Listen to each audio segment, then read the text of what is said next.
Saudara Presiden Joko Widodo ikut mengomentari usulan soal putranya Gibran Rakabuming Raka yang dijagokan jadi cawapres Prabowo Subianto. Jokowi bilang sejauh ini belum berbicara dengan Gibran soal wacana jadi cawapres Prabowo. Jokowi juga menyerahkan ke masyarakat soal adanya penilaian tentang adanya dinasti politik jika Gibran benar jadi cawapres Prabowo. Mas Gibran kan disebut-sebut sebagai kandidat kuat dari cawapres Pak Prabowo gitu Pak. Nah, apakah beliau sudah berkonsultasi dengan Bapak? Dan tanggapannya seperti apa? Berapa bulan nggak pernah ketemu? Pak, ada anggapan juga bahwa ada dinasti Jokowi gitu Pak, dinasti politik Jokowi gitu Pak. Mungkin tanggapan Bapak terkait ini gimana Pak? Ya serahkan masyarakat aja. Ketua Umum Partai Politik Koalisi Indonesia Maju akan menggelar pertemuan Jumat malam ini. Pertemuan akan membahas bakal calon wakil presiden untuk Prabowo Subianto. Pertemuan dan rapat bersama rencananya akan digelar di Kartanegara, Jakarta Selatan pada pukul 18.30 waktu Indonesia Barat malam nanti. Selain membahas nama-nama bakal calon wakil presiden pendamping Prabowo Subianto, pertemuan antar Ketua Umum Partai Politik Koalisi Indonesia Maju juga akan merumuskan langkah strategis pemenangan Prabowo. Ketua Umum PAN Zulkifli Hasan membenarkan informasi soal pembahasan di pertemuan para ketua umum partai koalisi pendukung Prabowo, di antaranya tentang cawapres dan tim kampanye pemenangan Prabowo Subianto. Oh iya, gimana ya, nanti habis maghrib kan? Iya. Iya Pak, bahas apa tuh Pak kira-kira? Ya kan biasa, namanya polisi masa nggak ketemu? Sini. Polisi ketemu dong. Ya. Pengerucutan ini Pak, Ya cawapres nanti atau gimana? bahas macam-macam, ada soal wapres, ya, soal tim kampanye lain-lain lah. Kalau kehendak rakyat begitu, ya. Berarti Ini kita tidak bicara kehendak elit, tapi ini kalau ada dukungan dari rakyat. Secara terang-terangan, Baca Pres Prabowo Subianto menyatakan akan mengajak putra sulung Jokowi, Gibran Rakabuming Raka, untuk menjadi cawapresnya. Prabowo menegaskan hal ini bukan kehendaknya, namun kehendak rakyat. Kepastian meminang Gibran jadi bacawa presnya akan ditentukan jika MK mengabulkan gugatan batas usia capres-cawapres. sebelum deklarasi cawapres apakah yang menunggu putusan MK Pak? Iya. Pak, apakah tidak dirasa terlalu mudah Pak Gibran sebagai cawapres Pak? Iya, maksudnya kayak pengalaman juga masih minim gitu loh Pak, Mas Gibran ini. Apakah tidak dirasa Terlalu muda dan masih... Gimana kalau kehendak rakyat begitu? Ya. Berarti Ini kita tidak bicara kehendak elit, tapi ini kalau ada dukungan dari rakyat, Anda sendiri dengar jangan mana. Ya. setelah putusan MK dibahas bersama Iya Kim. dong, kita tunggu di MK. Wali Kota Solo Gibran Rakabuming Raka pun mengaku beberapa kali ditawari menjadi bacawa pres Prabowo Subianto. Bahkan tawaran ini datang dari Prabowo sendiri. Tak secara tegas menolak, kader PDIP ini kerap menyatakan umurnya yang tidak memenuhi syarat. Nah, semua orang kan udah tahu, beliau udah minta berkali-kali. Dan sudah saya laporkan ke pimpinan, ke Pak Sekjen, ke Mbak Puan dan lain-lain. Berarti jawaban Mas Gibran ke Pak Prabowo gimana? Jawaban Mas Gibran ke Pak Prabowo? Jawabannya, Iya. umurnya tidak cukup. Yes, gitu. Yes, jelas. Kalau misalnya umurnya cukup, apakah akan menerima? Kan tidak cukup. Sorotan kini akan tertuju pada putusan MK pada Senin pekan depan. Apakah MK akan memuluskan jalan Gibran atau justru sebaliknya? Tim Liputan, Kompas TV. Muncul dorongan kuat dari kader, pengurus hingga organisasi sayap Partai Gerindra untuk menduetkan Prabowo Subianto dengan putra Jokowi Gibran Rakabuming Raka. Prabowo pun mengirim sinyal mengenai peluang Gibran mendampinginya dengan menyatakan, ya gimana kalau kehendak rakyat begitu. Mengapa Gerindra bersikeras agar Gibran jadi cawapres Prabowo? Benarkah pertemuan dengan partai anggota Koalisi Indonesia Maju malam ini adalah untuk menyepakati usulan Gibran cawapres Prabowo, dan apa dampaknya jika Gibran yang merupakan kader PDI Perjuangan jadi dipindang Prabowo? Sore ini sudah ada narasumber juru bicara pemenangan Prabowo Subianto, Andre Rosiade, Ketua Umum Seknas Jokowi Rambun Cayo, dan pengamat politik sekaligus Direktur Eksekutif Carta Politika Indonesia Yunarto Wijaya. Selamat sore semuanya Bapak-Bapak. Selamat sore Audrey, Bang Andre, Bang Rambun. Andre, sama-sama Toto. Ya. Selamat sore. Saya ke Bang Andre langsung nih. Bang Andre, jadi benar pertemuan malam nanti dengan ketum Parpol Koalisi Indonesia Maju adalah untuk memantapkan Mas Gibran menjadi bacawa pres pendamping Pak Prabowo? Sebentar, sinyal saya jelek sekali sebentar. Sudah balik Bang Andre. Oke, nggak apa-apa, ditunggu Bang Andre. Ya, sinyal saya jelek sebentar. Nggak apa-apa, tapi kita bisa mendengar, bisa langsung dijawab aja Bang Andre, aman di sini? Jadi begini, mohon maaf saya ada di Padang ya, lagi di Dapil. Jadi gini, intinya pertemuan pimpinan partai koalisi tentu membahas berbagai hal ya. Seperti yang saya sampaikan, kita lagi mematangkan yang namanya pertama satu ya, pematangan tim pemenangan Pak Prabowo.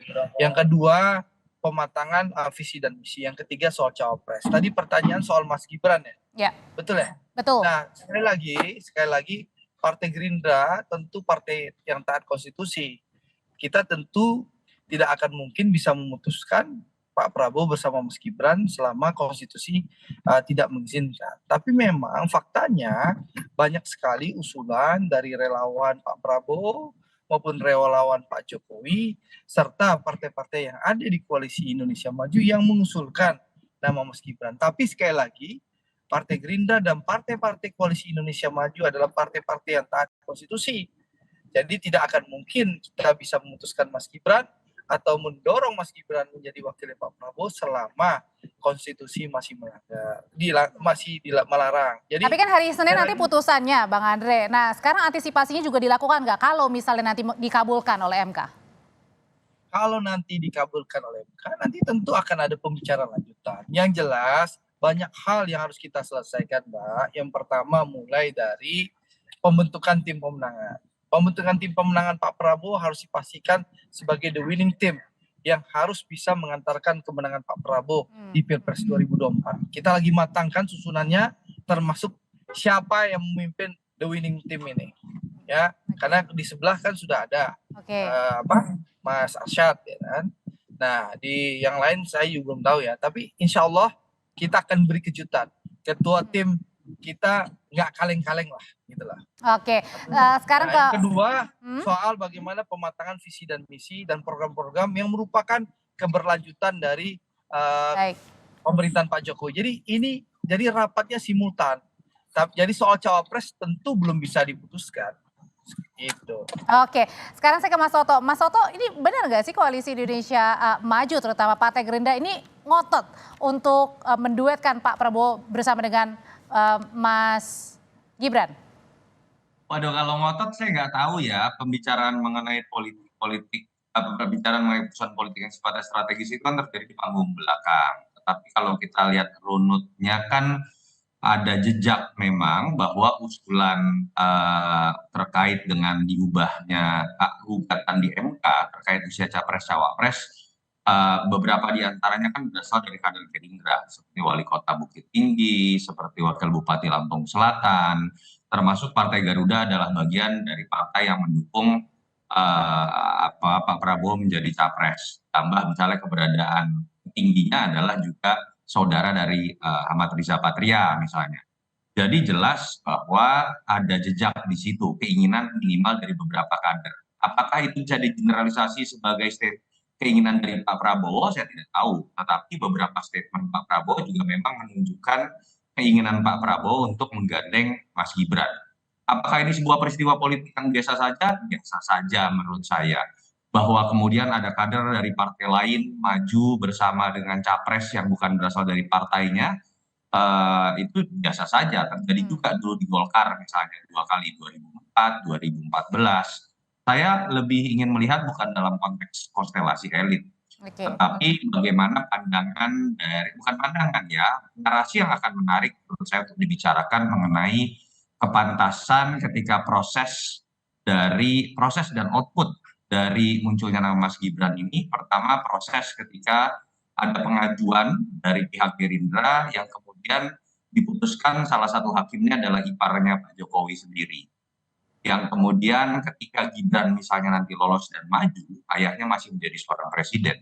Apakah melanggar aturan undang-undang? Tidak. Makanya saya menggunakan bahasa kepantasan. Tapi ya biasa saja itu terjadi. Kepantasan ini juga bukan ditentukan oleh pengamat, bukan oleh pendukung dari capres tertentu, biarkan masyarakat yang menilai. Walaupun ketika masuk kepada framing mengenai kepantasan, yang akan mengalami proses zero sum game itu bukan Pak Prabowo, bukan Gerindra, bukan partai-partai pendukung koalisi. Isu mengenai politik dinasti, mahkamah keluarga, mengenai adanya ketidakpantasan, itu hanya akan menimpa Pak Jokowi dan Mas Gibran. Baik, Itu saja sih yang menurut saya harus dilihat sebagai isu yang lebih luas dibanding sekedar masalah pilihan partai politik mencapreskan dan mencawapreskan sosok tertentu. Oke, adanya keinginan tersebut saya akan tanyakan ke Bang Ramon. Bang Ramon, adanya keinginan untuk menduetkan Pak Prabowo dengan Mas Mas Gibran ini, Bang Ramon, apakah ini dianggapnya adalah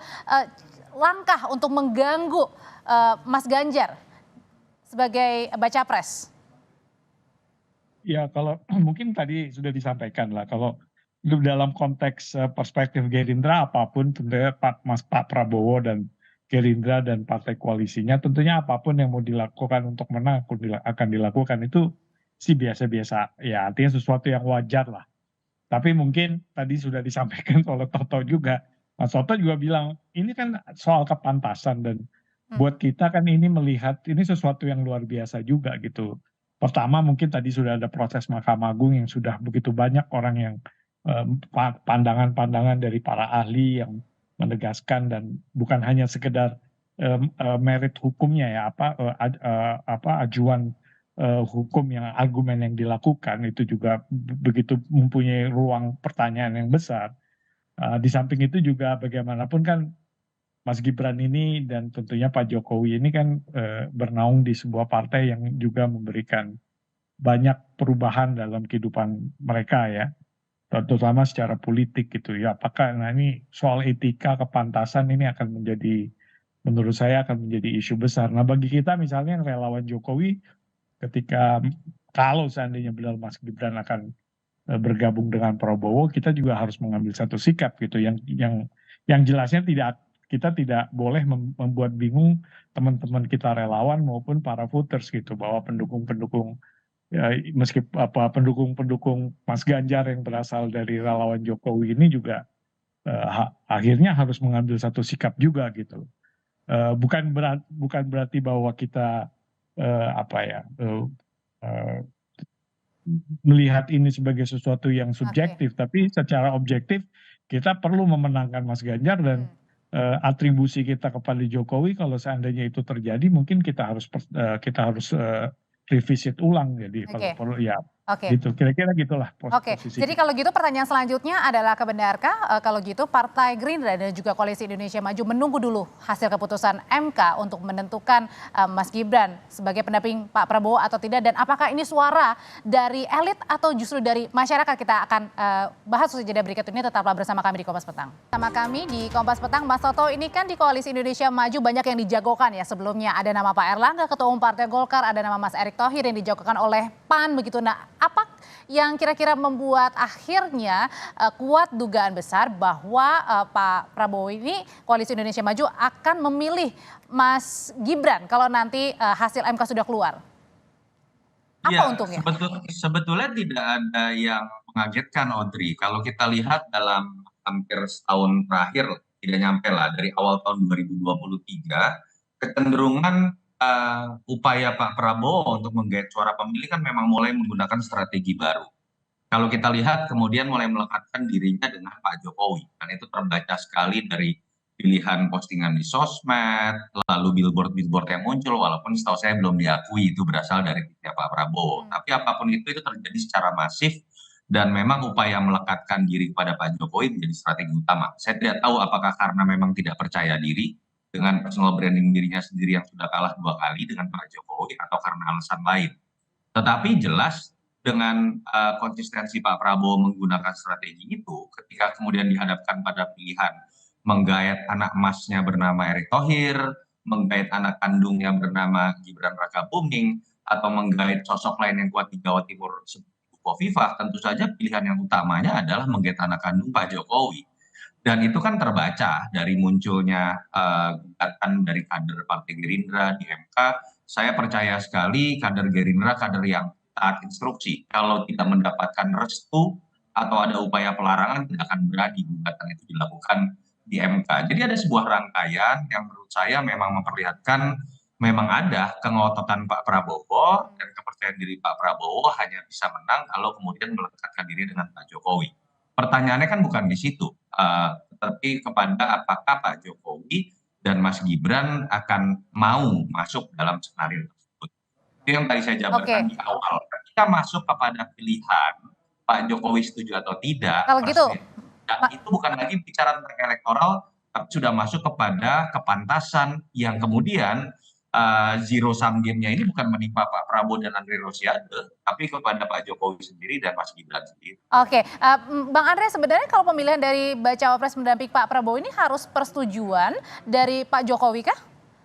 Atau rekomendasi? Jadi begini, kan saya sudah sampaikan keputusan calon wakil presiden Pak Prabowo ini akan diputuskan di forum musyawarah untuk mufakat para ketua umum partai-partai yang ada di dalam lingkup Koalisi Indonesia Maju. Seperti yang disampaikan Pak Prabowo, seluruh usulan yang mengusulkan ada nama Mas Gibran, Pak Erick Thohir, Pak Erlangga, Bu Khofifah, itu akan dibahas di forum musyawarah untuk mufakat. Tapi saya ingin menjawab ya, dari tadi kan menyinggung Mas Gibran. Ya, saya ingin mengomentari sedikit. Majunya atau tidaknya Mas Gibran, atau anggaplah maju ya, karena ini kita berdebat dari Mas Toto sudah menyebut nama Mas Gibran. Ini kan dijamin konstitusi kita. Pasal 27 ayat 1 Undang-Undang Dasar 1945 yang berbunyi segala warga negara bersama di dalam hukum dan pemerintahan dan wajib menjunjung hukum dan pemerintahan itu dengan tidak ada kecualinya. Selanjutnya juga pasal 24D ayat 3 UUD 45 yang berbunyi setiap warga negara berhak memperoleh kesempatan yang sama dalam pemerintahan.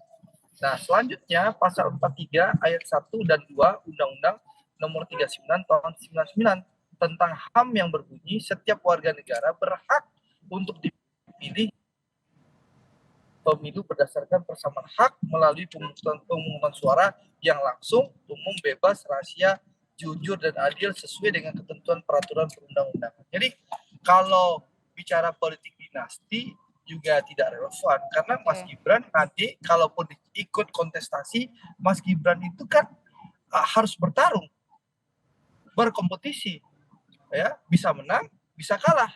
Jadi tidak jabatan yang ditunjuk diperoleh karena penunjukan, gitu loh. Jadi nggak relevan juga isu politik dinasti karena ini melalui kontestasi pemilihan dan ini sudah diatur oleh undang-undang dan dijamin oleh undang-undang. Baik. Oke, sekarang saya ke Bang Ramon. Kenapa harus berdebat? Kenapa kita harus berdebat kalau MK-nya belum memutuskan dan juga belum ada keputusan resmi dari Ketua Umum Partai Koalisi Indonesia Maju. Oke, dan nanti akan didiskusikan malam hari ini termasuk menunggu ya Bang? Ya, atau mungkin perdebatan ini Mas Toto semangat mungkin takut kali jagoannya kalah kalau seandainya Pak Prabowo bersama Mas Gibran. Mungkin juga ya, saya walau alam gitu. Karena Mas Toto ini kan surveyor top ya. Dia udah ngerti kalau Prabowo Gibran, kalah jagoan gua. Mungkin kali begitu ya. Oke, sekarang saya akan ke Bang Ramon dulu, Bang Andre. Saya boleh jawab nggak nih? Udah gatal nih. Sebelum ke Bang Ramon, oke. Tadi sudah disinggung ya, silakan Mas Toto. Mau saya atau Bang Ramon dulu? Ya, Mas Toto dulu deh. Oke, silakan Bang.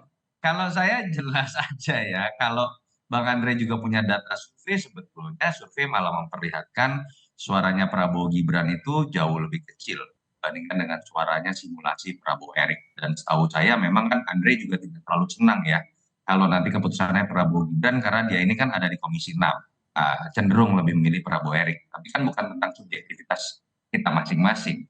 Tadi saya sudah katakan, ketika berbicara mengenai kepantasan, saya tidak berbicara mengenai aturan undang-undang, dan itu berbicara mengenai ada fakta-fakta yang kemudian itu sekarang sedang diperbincangkan. Ini bukan sekedar gugatan yang biasa-biasa saja terjadi.